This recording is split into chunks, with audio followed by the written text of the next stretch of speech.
Testing, testing. Testing, testing. Yeah, there we go.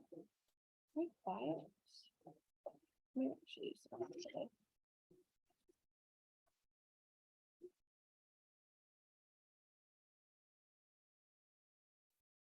Testing.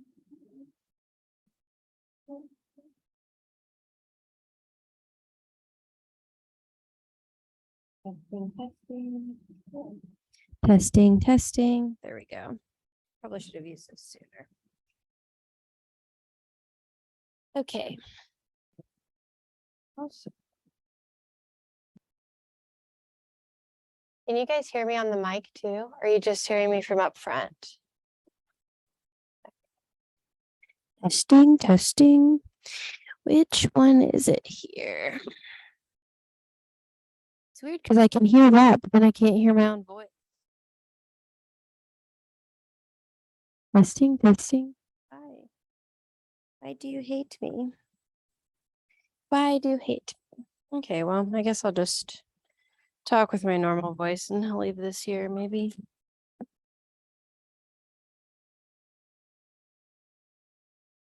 Oh.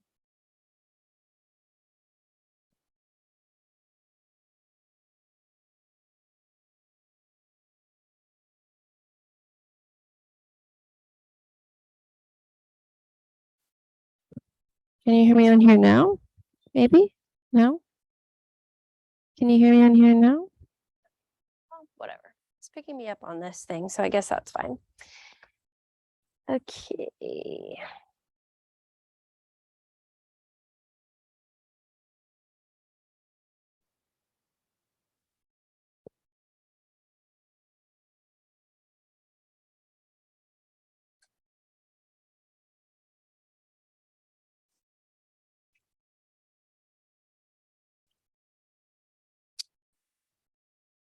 Okay, so let's go ahead and get started. Before we do officially get started, I want to say, I kind of alluded to this in my message, but I've had a lot of annoying things happening. I'm transitioning away from UNT, and I had a position lined up to do research in the University of Ottawa remotely, and I was really excited about that. And there seems to be some issues with immigration, and that job is now not clear if I get to do that anymore. And I'm pretty bummed about it. And I've been like dealing with that all weekend. So I'm also a little bit drained. So if I'm not my usual sparkly self, it's partially due to that. It's also partially because allergies are brutal right now. And I know that's not just me. I know a lot of you are dealing with that. So I did want to just kind of acknowledge that, and then also say allergies suck, you know? So that's kind of where I'm at right now. And that's why if I seem a little bit more subdued than normal, that is why. If my allergies stay bad, like today it was so bad, I was like, I don't even know if I can teach, but I like layered allergy medicine so I could get through class. So if it stays bad, we might have a remote class tomorrow just because I am exhausted. But for today, we are here in person to do chapter 8, and I'm really excited about it. I really like this chapter. I think it's one of the most fun chapters. I think some people try to use memorizing to get through chapter 8, and I want you not to do that. Yes.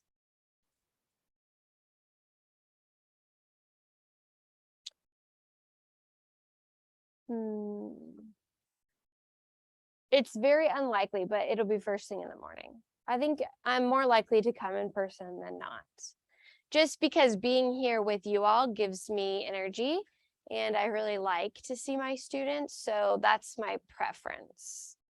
So, but it's very likely, but it'd be like first thing in the morning. Like I wake up at 7 a.m. So if I wake up at 7 tomorrow and I'm like dying still, I will let y'all know. Okay. So how'd you feel about the exam?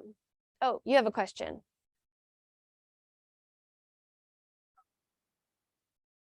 It should be there.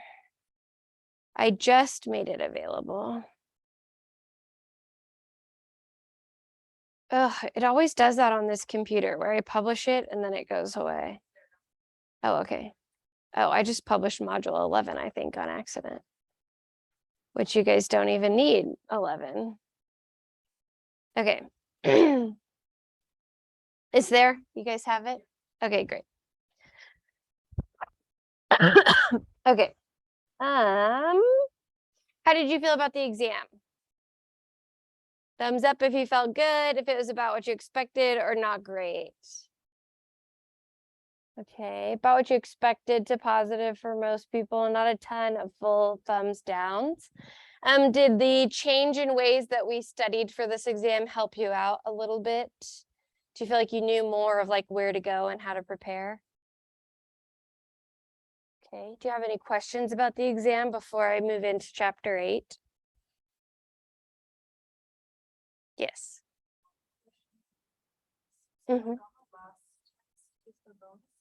The bonus is factored into your grade already. So when I put your exam grade, the bonus is factored in. And also, I've gotten some questions. I don't really use Canvas as a grade book because Canvas is really bad at being a grade book. Like, yeah, it just doesn't do things exactly the way I want to. Like, it has a lot of things that bother me. So what I do instead is I just I use Canvas as like a placeholder so that you know that I've gotten your thing and roughly what your grade is. But then I calculate it by taking the average, dropping the lowest exam, factoring in any bonus points. So the way you should calculate your grade is not based on whatever Canvas has because it's not very good. I want you to, if you're curious about your grade, take the average of your two exam so far and your 3 quizzes, whichever one's not going to be dropped once you have all 3 of those grades in or 4 of those grades. And each of those is worth whatever percentage it was in the syllabus. And then your homework is worth 15%. And you should all have pretty high homework grades as long as you're turning those in consistently. I grade pretty easily as long as you've done the work. That's what I want to see. And then participation grades, so you coming to recitation, that's also worth 15% of your grade. So 30% of your grade is just like showing up and turning in your work. So and the way I do recitation is I however many recitations grades I gave, I add that up, and then however many you have, so it's like 1 divided by whatever. And you have a bonus recitation as well when I gave you the extra feedback after the exam last week. So if you missed 1 recitation, it won't be the end of the world for your grade. Any other questions? Yes.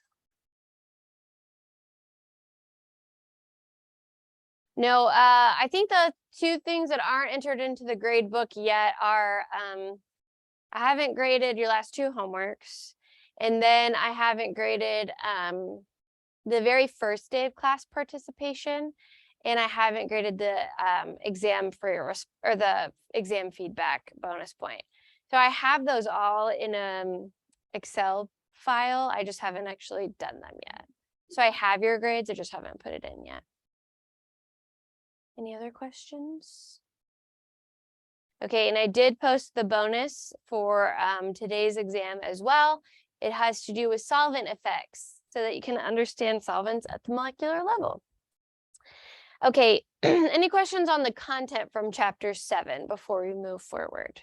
There's a lot of content in chapters 6 and 7 that we covered in 1 week, which would normally be like 3 weeks in a regular semester. Any specific questions? How do you feel that you're doing with especially elimination reactions? Feel like you understand them okay? Some yes, mostly yeses. Okay, so what is going to start happening next, starting pretty much in this chapter, is you're going to start building on multi-step reactions. So you've done that a little bit in the acid catalyzed dehydration. There was an acid-base reaction followed by an elimination reaction. And in this chapter, we're going to be doing addition reactions. So we're going to talk about how to make alkenes and then how to react them forward. And a lot of times you'll start to see multi-step synthesis where it's like you start with one thing, you change it into something else, and then you do something else with that. So I want you to know that substitution and elimination reactions aren't really going away. So make sure that your foundation on that is good. Okay, chapter 8 is here. Let me make sure this is sharing right. Share my screen. Okay. So chapter 8 is all about alkenes and alkynes. We're just going to do a quick introduction to chapter 8 today, and then we'll dive a little bit deeper in starting tomorrow. So the overview of the chapter is we're going to talk about synthesis of alkenes. You actually already know two of those, E1 synthesis and E2 synthesis, right? That's how we make alkenes. And then we're actually going to do this at the end of the chapter, but also how to use a hydrogenation reaction that stops at an alkene as a third way to synthesize alkenes from alkynes. Then we're going to talk about reactions of alkenes, and you're going to see this consistently in your next several chapters with me, and then again in Dr. Berhe's class if you're taking ochem 2 with him, or if you're taking ochem 2 here. The way that the curriculum is set up is we go by functional groups. So typically we learn how to make functional groups, and then we learn how to react those functional groups forward. It's kind of the structure of the chapter. So you can start to look for that because you're not going to be in my class in the future, but you can see the consistencies there. So we're going to review how to make alkenes, and then we're going to look at how we react them. What do we do with alkenes once we've made them? And then we're going to do the same thing for alkynes. How do we make them, and then how do we react them forward? And then we're going to do something called retrosynthesis, which is really just working backwards to try and figure out how could I make, if this is the molecule I want, what do I start with? How can I end up and make it? So that's the chapter overview. It's going to be about how to react things forward, but we're going to do a few other things as well. So starting with synthesis of alkenes, hopefully you know this pretty well already. E1 is favored by weak nucleophiles, right? So what's a weak nucleophile? How do you know if it's weak? It's neutral, it's not charged. It's going to wait for the leaving group to leave. And why is it favored by secondary and tertiary leaving groups?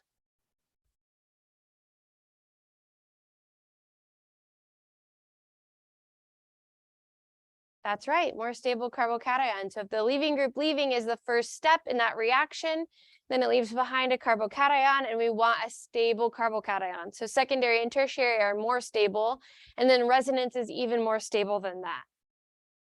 It's a unimolecular rate law, which means the rate is dependent on what? Substrate only, not the substrate and the nucleophile, because the first step is only the substrate with the leaving group leaving. You have to be careful for carbocation rearrangement, and you also have to look out for sites F and Hoffman rule. Okay, so that's everything from E1. So you should have known all this going in today's exam. Do you feel pretty good about this content? Okay, and then here's just a review of the E1 mechanism. Leaving group leaves, that's the slow step. That's what the rate law is dependent on. We get a planar carbocation, so it can attack, I don't know why I said that like it was a substitution reaction. It will take a beta hydrogen, and then you get your elimination product. It is in competition with substitution reactions, but then for E2, this is favored by a strong nucleophile, and primary and secondary leaving groups, that should be secondary and tertiary leaving groups as well, not primary and secondary. That's a mistake. I'm going to change that right now so that it is correct. That's for SN too, is when it's primary and secondary. Okay. And it's a bimolecular rate law, so the rate's dependent on what? Nucleophile and the substrate. Both of them are involved in the rate determining step because there's only one step. You have to make sure it's anti-periplanar. So what does that mean? If it's in a chair conformation, what position does the leaving group and the hydrogen both need to be in? They both need to be in the axial position. And then you're also still looking out for sites F or Hoffman product. Is rearrangement possible here? In an E2 reaction? No, there's no rearrangement possible because there's no carbocation that forms. It all happens at once. Okay, so those are the two ways you already know how to make alkenes. We will talk at the end of this chapter about how to make alkenes also with poisoned catalysts. I just want you to put a little bookmark in there, like a little pin in it in your mind. And now we're going to talk about reactions of alkenes. What are we going to do with alkenes? And there's two main types. One is called addition reactions, and the other is called oxidative cleavage. So we're going to talk about addition reactions today. You already know one addition reaction. That's hydrogenation, right? We added hydrogens to a double bond. We talked about how this plays a role in hydrogenated oils, turning oils into solids at room temperature. And all you need is hydrogen and then platinum, palladium, or nickel as a catalyst. And we talked about how the mechanism of that is sort of the metal acts as a catalyst where it lines all the hydrogen atoms up, and then the double bond just comes down and picks up two hydrogen atoms. So we've talked about this before. This also works with alkynes. You just have to have at least two equivalents, but it basically deletes double and triple bonds and turns them into single bonds. It's the best. So hydrogenation is a very simple addition reaction. There's just a few more examples of that. And you've got a different catalyst here. There are other addition reactions, and they're usually classified by, they're called electrophilic addition reactions. So you'll have a double bond. The double bond will break, and an electrophile will add to one side, leaving behind a carbocation, and the nucleophile will add on the other side in general. So this is the overall idea of addition reactions, is you start with a double bond, and you end with that double bond being replaced by two other things that have added on. Okay. So you can see the E nucleophile, so that's electrophile nucleophile, is adding what we call across the double bond. So that means one adds on one side and the other adds on the other side. So if we added water across the double bond, that would be adding a hydrogen on one side and an OH on the other. HOH, H2O added across a double bond. Okay, so the pi bond, basically the pi bond converts to two sigma bonds. The sigma bond is also broken. And then two new pi bonds are formed. So the stepwise mechanism is usually the alkene is the initial nucleophile. That's because there's extra electron density in those pi orbitals, right? In those p orbitals that make up the pi bond. So the alkene will attack the electrophile. And that will break the bond between the electrophile and the nucleophile. And that gives you a carbocation. Then the nucleophile can come in and attack at the carbocation, and that is your overall addition reaction mechanism. So this is driven initially by excess of electrons in the double bond, which move towards the partial positive of this polar bond in the electrophile that it's attacking, and then the nucleophile attacks. So your pi electrons are seeking an electrophile. That breaks the pi bond and forms a new sigma bond, which leaves behind a positive charge in this empty p orbital that the nucleophile can then attack. So these pi, this is just kind of showing you the pi electrons that form the cloud, that there's an excess of pi electrons that can do the attacking. I don't know why this looks like this. So we already talked about the overall addition mechanism. In this case, the one I showed you, there's a positive charge on the carbon that's a carbocation. And we call this a free carbocation because it's free to rearrange. So rearrangement rears its ugly head again. If there's a carbocation, I want your red flag to go up that says rearrangement could happen here. Always check for that. But there's sometimes a different mechanism that happens where there's not a carbocation that forms, because carbocations aren't the most stable. So sometimes instead of a full positive charge, the electrophile basically hovers between the two carbons, almost inside of that p orbital overlap. We'll talk about that again later.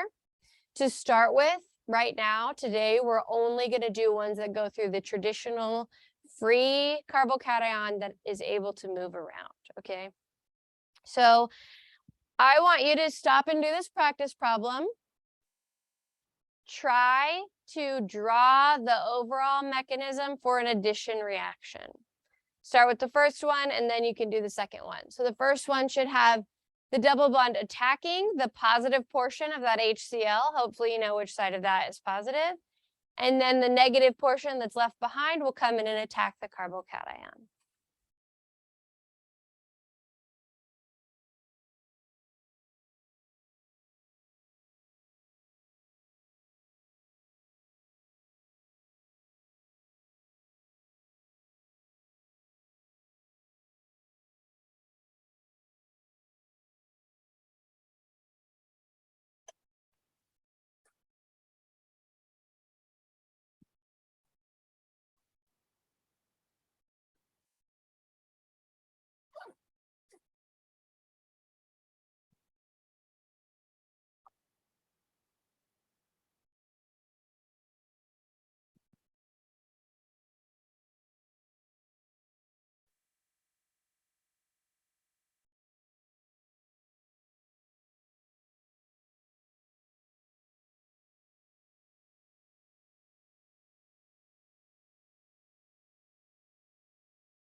Try your curved arrows since you'll be tested on the curved arrows too.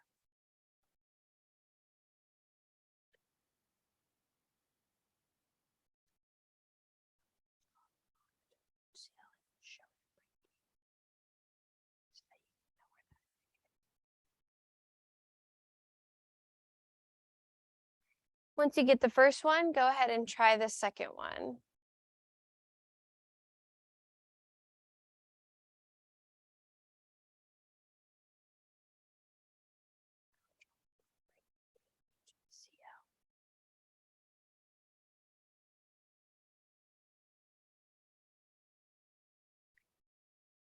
A lot of you guys look like you have it. Make sure you're drawing the bond breaking between the H and the Cl, as that shows why the chlorine is suddenly negative.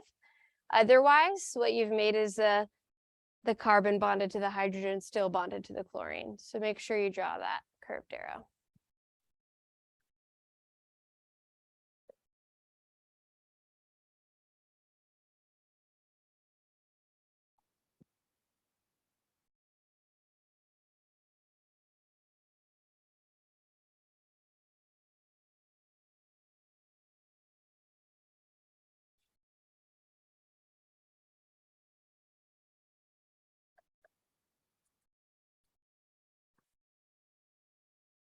Okay, I'm going to go ahead and show this, or how I would work through this to y'all. So, here we go.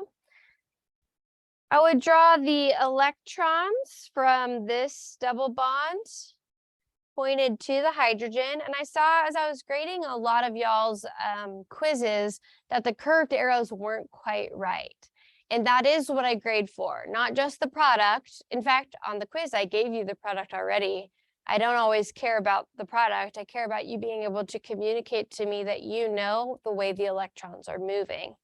So that's why it's important to draw then this bond breaking.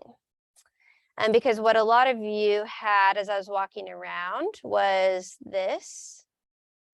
And then you went to, oh, these pens are dying. I need to figure out which ones are dying and replace them. That one is definitely one. Okay, well. You went straight to having the positive charge in the hydrogen plus Cl minus, but this curved arrow actually indicates that this hydrogen is still bonded to the chlorine. If you haven't drawn the bond breaking between the hydrogen and the chlorine. So I did see some of that in your quiz. So I definitely want you to work on those curved arrows and draw that the bond has broken so that we know why, you get your chlorine that's negative. A lot of you did that same thing, just so you know. Okay, well, I was trying to like draw these in different colors so you could see where the electrons came from, but that didn't work out for me. So only apparently this blue is the last one standing for my rocket book markers. But okay, so this hydrogen would bond. It doesn't matter which side it bonds to because either side it bonds to, you'll have a positive charge. You'll basically get the same thing because it's symmetrical, right? You'll have the positive charge either way on 2 carbons and the hydrogen on the other side. So it doesn't matter which side it bonds to. And then we also get Cl minus because this chlorine, which originally had 3 lone pairs around it, now got the 2 electrons that made up this bond. So now it has 4 electrons around it, 4 lone pairs. So 7 minus 8 electrons is -1. So that's why that chlorine is negative. And then this negative charge is attracted to the positive charge over here, and you'll get chlorine added on. So I initially drew the hydrogen that added, even though it was implied, just so you could see specifically where that hydrogen went, but you don't have to draw the implied hydrogen. So is this what most of you got? Yes.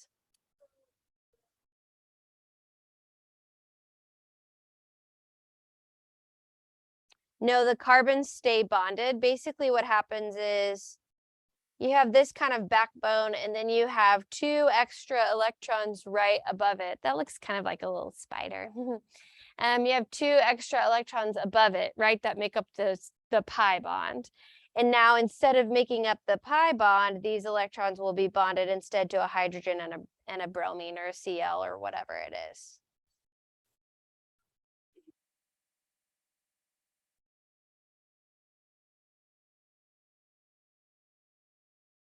That's probably because the carbons are the implied where it's like at the joint. So I bet it looks like it because of that. And maybe they drew in the carbons initially and then went away, but no, they don't. So we're just taking our carbon backbone and replacing our double bond with 2 single bonds so that both of these carbons still have all 4 things bonded to them. Yes.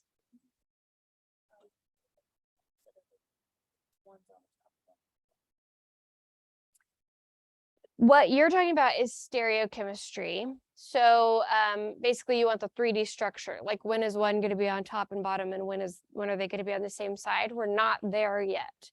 So I want you to get the very basics that it adds to each carbon, and then we are going to talk about stereochemistry of like, do they always add on the same side or do we sometimes get them opposite? Like if one's a wedge is one a dash. We're going to talk about that, but we're not talking about that yet. So the PowerPoint just drew them. It doesn't matter right now if you draw them on the same side or opposite sides because there's no wedges and dashes and neither of these is a chiral center.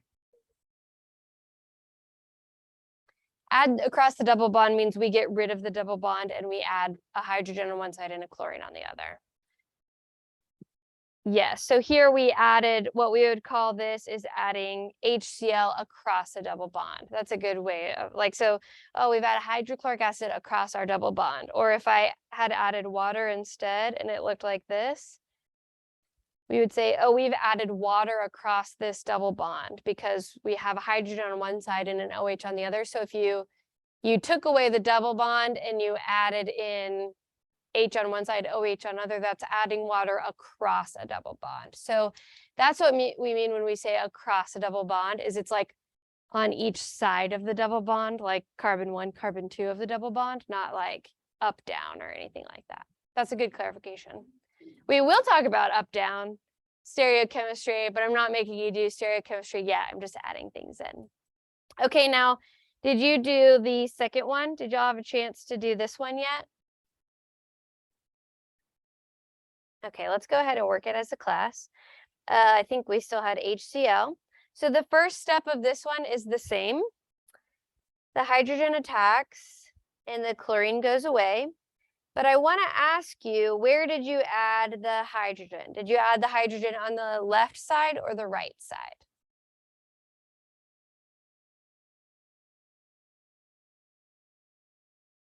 Somebody tentatively said the right side, but I'm guessing from most of your shocked faces that you haven't decided one way or the other. So I'm going to add the hydrogen to both. So we've gotten rid of our double bond. If we add the hydrogen on the left side, we'd have a positive charge over here. If we had the hydrogen on the right side, we have a positive charge here. So which one of these is the better, more stable charge?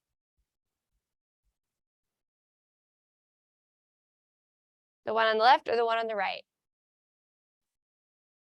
Well, yes, this one. I guess I should have said A or B. A or B? B is the more stable carbocation. Why?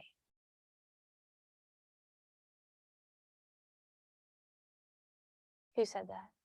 Say it again. It's tertiary. So a more stable carbocation is tertiary, right?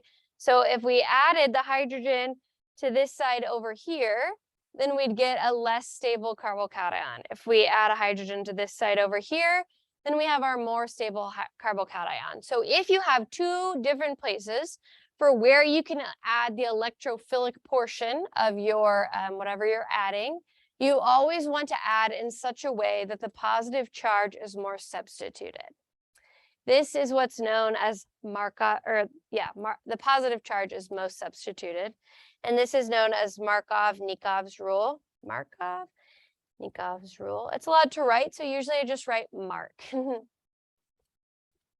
Okay, so when there are two different options for where the carbocation can add, which region of the molecule it's added to, this is called regiochemistry.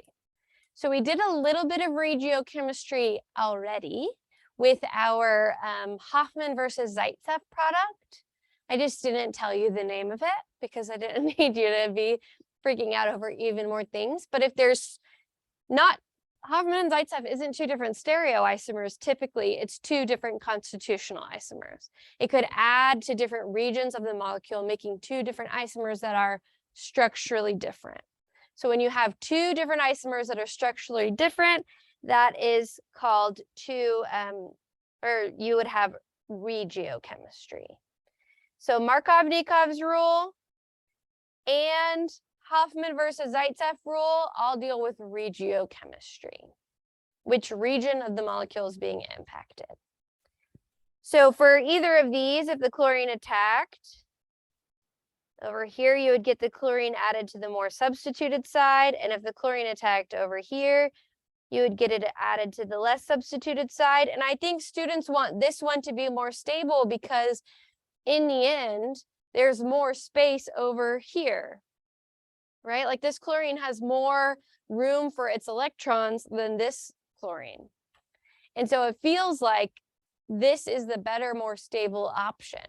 Overall, it is a more stable molecule, but this has the more stable carbocation, so this is the favored product because the carbocation intermediate is more stable. And the carbocation is the rate determining step, right? The carbocation leaving is the hardest thing to happen. So this is the one that determines the overall product. So this may exist to some degree. It would be very small, but this would be the favored product.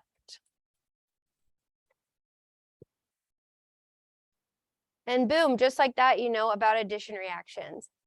Do you feel so proud? No, you don't. One person nodded. One person who I happen to know really loves ochem. So, you know, at least I got one. Okay, so for Markov-Nikov's rule, for symmetrical substrates, Markov-Nikov's rule doesn't come into play. That was the first one you did. There was symmetry. The carbocation would be the same amount of substituted on either side. So it wouldn't matter where the carbocation goes. It can go to either side. It would be the same on either side. Your electrophile can add to either side and you get two of the same products. So Markov-Nikov's rule does not come into play. But if something is asymmetrically substituted, if it's not a symmetrical molecule, you could get two regioisomers. So you could either get your electrophile added to the more substituted side or the less substituted side. The The electrophile is preferentially going to add wherever the most stable carbocation is formed. Sometimes Markov-Nikov's rule is stated as the hydrogen is going to go with the other hydrogens, but that doesn't always hold true because sometimes your electrophile might not be a hydrogen. So I try not to simplify it down that far, but if it helps you right now to get the right answer, you can think of it that way, but I try not to think of it that way. So these are two different regioisomers, and the one that would be favored would be the one that the nucleophile is more substituted ultimately.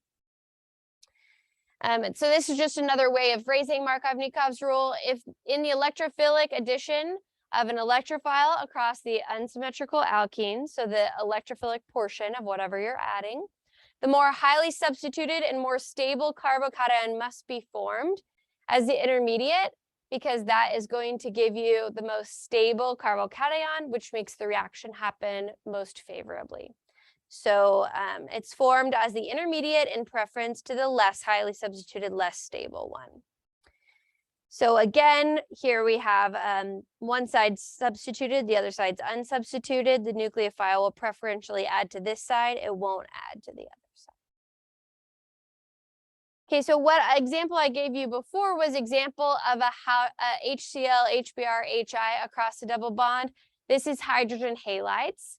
So we're going to say we're adding that across the double bond, the H on one side and the Cl on the other.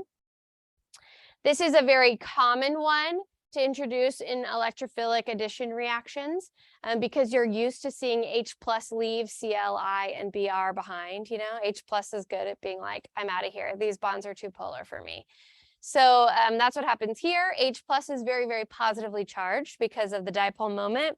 And it's easy for the double bond, the alkene, to come and steal the H plus. And then that leaves the Br behind, negatively charged, which it's totally fine with being negatively charged because it can stabilize that. It's also why it's a good leaving group. And then the Br will eventually come in and attack, and you get an addition across a double bond. And note here that the carbocation formed on the more substituted side and not the less substituted side because of Markov-Nikov's rule. So this isn't formed. I just answered this question for you. Sorry, I forgot that I left that question in for you as a surprise. Okay, so I mean, there is, I guess, a little bit of the less favored one that always forms in chemistry. If there's any energy in it, you can have a little bit of the less substituted one, and that's why we spend hours as chemists purifying our products. But for the most part, it's going to favor the more substituted side.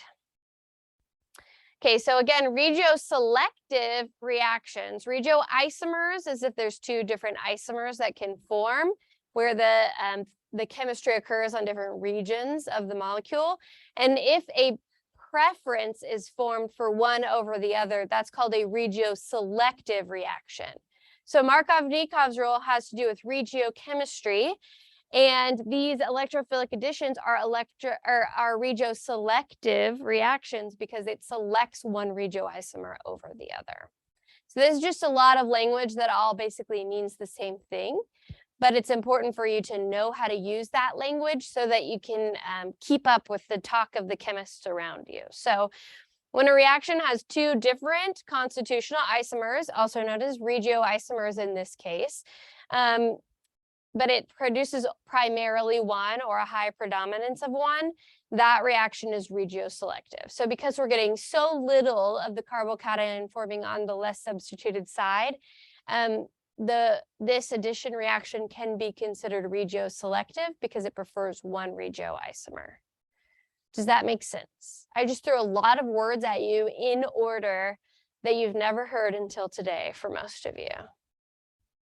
Okay. I'm assuming that you're checking with me. So because there's a major product here, this overall reaction is said to be regioselective of one regioisomer over the other. Okay, and now we're going to get to stereochemistry, which is the question I thought you were asking me earlier. Okay, so stereochemistry always matters. That's why we learn it straight out the gate. And you've seen addition reactions before where the stereochemistry was that the two hydrogens in the addition reaction added on the same side. Remember, I drew out the metal and the hydrogens all line up and the double bond comes and picks them up. So if you imagine that reaction, the two hydrogens would be in the plane of the page. They come down and they get picked up together. Well, now addition reactions are a little bit more complicated. We're not just picking up hydrogens off the ground, we're doing something else. So in this case, what do you think is the stereochemistry of this reaction? So you get an addition, and then there's a carbocation, and then a nucleophile attacks. So what happens when a nucleophile attacks a carbocation? I heard a whisper.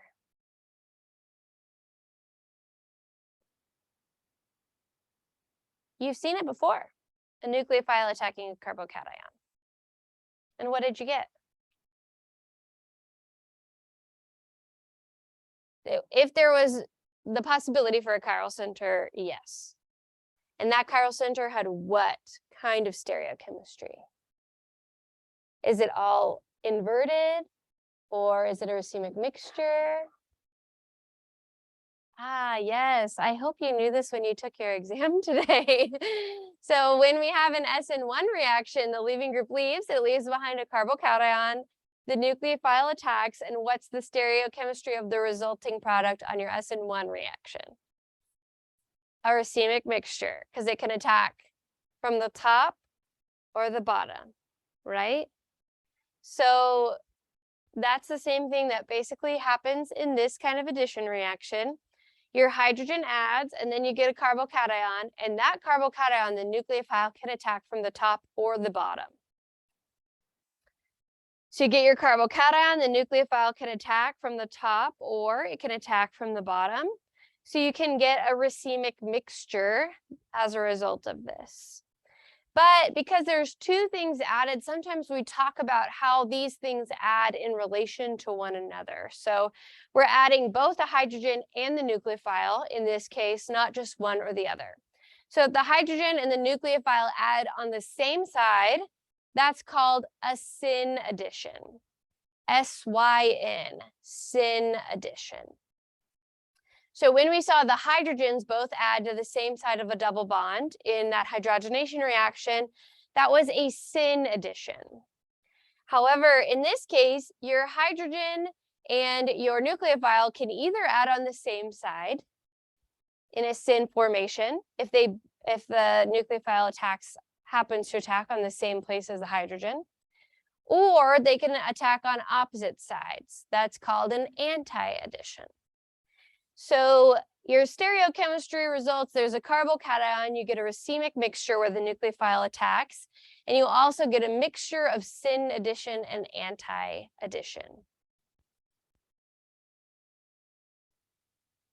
Okay, so our overall process, if we're adding water across a double bond, is very, very similar to adding HCl or HBr across a double bond. It's also conveniently the reverse of a reaction that you just learned, acid catalyzed dehydration. You can think of this as acid catalyzed rehydration, or just acid catalyzed hydration is what this is sometimes called.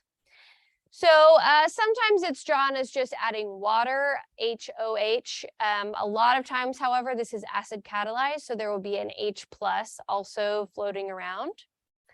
And it follows Markov's-Nikov's rule. So we get H added to one side and an OH added to the other. And you notice there's a dilute acid of some kind present to sort of help this along, because OH- isn't quite as willing to leave as like a Br- would be. But it's very similar reaction.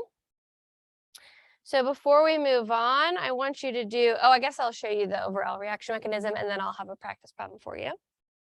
So again, the nucleophile attacks at the H+, or if you have an H3O+, you want to draw the bond breaking and the electrons going back to join the water. Either one of those is fine. And then you get your carbocation. And then the water will attack right there at the carbocation. And what needs to happen after this to get your OH? That's right, a deprotonation step. A lot of you left that step out of your, was it an SN1 reaction that you had on your quiz where there was a deprotonation? A lot of you left that out, and that was worth I gave each arrow 1.25 points. So that was a lot of arrow points that you missed out on. So then the very last step is a deprotonation. Sometimes this is drawn where, similar to the HBr HCl, where you attack the H and then OH minus comes in and attacks.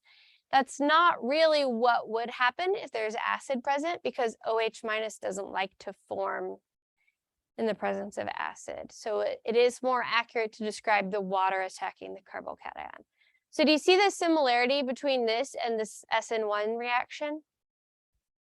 It's slightly different because you don't have a leaving group leaving. Instead, you're breaking a double bond, but you end up with this same idea of a positive center and a nucleophile attacks, and then we deprotonate it. So the first step, the rate determining step, is different, but the other steps after that are very similar. And I think what you're going to start to see as you proceed through organic chemistry and you see a lot more reactions is you're going to start to see these similar patterns where similar things happen over and over again. So I kind of want you to start to look for that.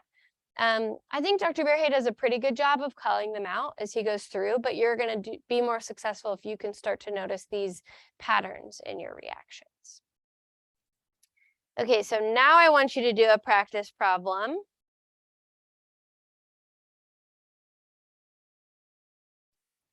Of an acid catalyzed hydration.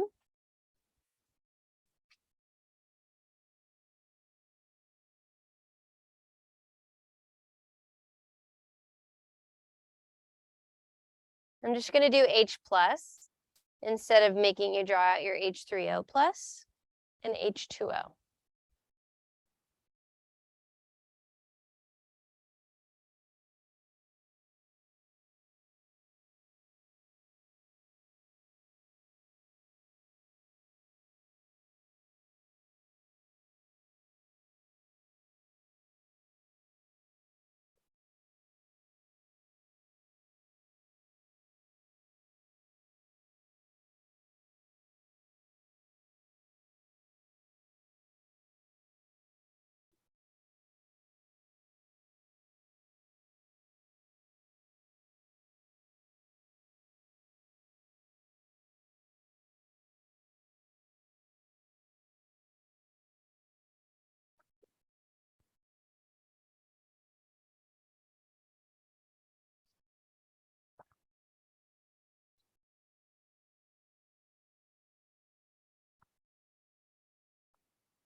One thing I'm just going to say really quickly is if there's a carbocation, a red flag should go up in your mind that says rearrangement is possible.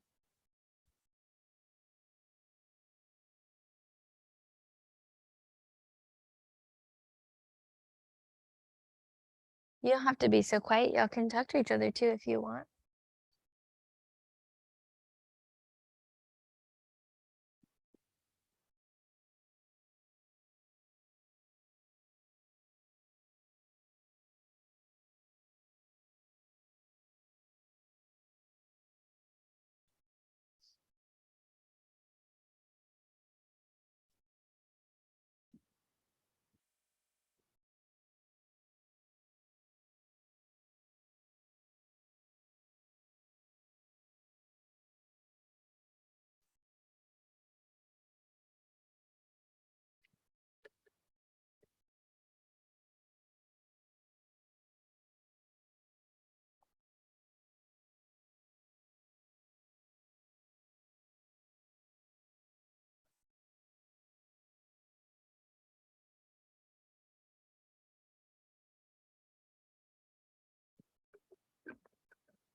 Okay. A lot of you got it. We're going to work it together. So what's the first thing that happens?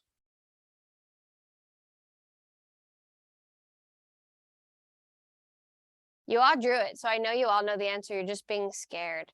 And if I have to be here and be enthusiastic, you do too. Okay, so what's the first thing that happens? Okay, 2 of you are enthusiastic on my behalf, and I really appreciate that. The double bond attacks the proton. First thing that happens. I know you all knew it. That's the worst part. I saw you all draw this on your little iPads, fancy pens. Okay. So the first thing that happens is the hydrogen adds. I'm going to draw in the hydrogen, even though I don't have to, just because it's an implied hydrogen, but just for us to see where it goes. So do you agree with this happening? Okay, so this is where your little red flag that says rearrangement should go up. I wonder if my red pen works out. Do you guys watch Good Mythical Morning? You guys know Rhett and Link? Okay, well, back when I was in college, Rhett and Link put out this dumb thing where it was like supposedly Link's dating advice. And he said all these red flags you should look for. And he would be like, red flag, red flag. I'll post it on an announcement so you can see it. That's what I want to happen in your mind when you see. I want Link Neil in your mind with a red flag every time you see a carbocation. And I want you to say, red flag, there should be rearrangement here. So what can you have to look for rearrangement here. So what can shift over? There's 2 different things that can move in a rearrangement. What are they? Methyl and hydrogen. That's right. Are there any hydrogens over here to switch over? Are there any methyls to switch over? Yes, so that's what's going to happen. Now, it could theoretically change places to get over here, but that would make it even less stable, right? It would go from a secondary carbocation to a primary carbocation. We don't want that. So this can move over here. And we'll get a positive charge there. And now this is no longer positively charged because a whole methyl group moved from here to fill in right there. This hydrogen is still there, but I'm not going to draw it anymore because it's implied. So we've gone from a secondary carbocation to a tertiary carbocation. So that's more stable. So this is a worthwhile rearrangement to happen energetically. And then what happens next?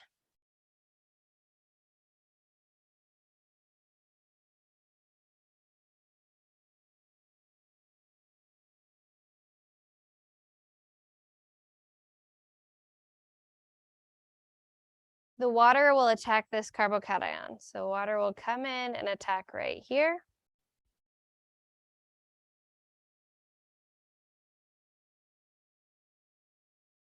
And now that's positively charged. Oh, I didn't leave a lot of room to draw my methyl. Why is that oxygen positively charged? It has 3 bonds and 2 lone pairs. So if oxygen starts with 6 valence, it has 3 bonds and 2 electrons, not lone pairs, sorry. Then it's positive 1. Okay, so then what's our last step? Deprotonation. So you can either use the other water that's in this solution to deprotonate and restore your acidic hydronium ion, H3O+, or what I like to do, because I feel like it mimics real life a little bit better, is I say I'm adding some base here because that's what I would do if I was trying to get something from being acidic to be neutral, is I would add a little base until my pH strip. You guys have used those pH strips before, right? So if I was doing this in an organic chemistry lab, I would test it at this stage, and because there's an extra proton here, it would be extra hydrogen atoms, so it'd be a little bit acidic. I would add base until it became neutral, which would result in, this arrow is drawn poorly, which would result in an alcohol, your hydrogen added over here. So we still call that a hydrogen adding across a double bond, or water adding across a double bond, even though there's rearrangement. We use that same way of talking about it. Okay, sorry, I went over 2 minutes. Class is over. So tomorrow we're going to talk about how to add water across a double bond without rearrangement. And then we'll talk about how to add water across the double bond without following Markovnikov's rule. And I'll post some TikTok videos or YouTube videos to help you prepare for that tomorrow in class. It is unlikely that we'll be remote, but if I wake up feeling really bad tomorrow, there is a small possibility of a remote class. Okay.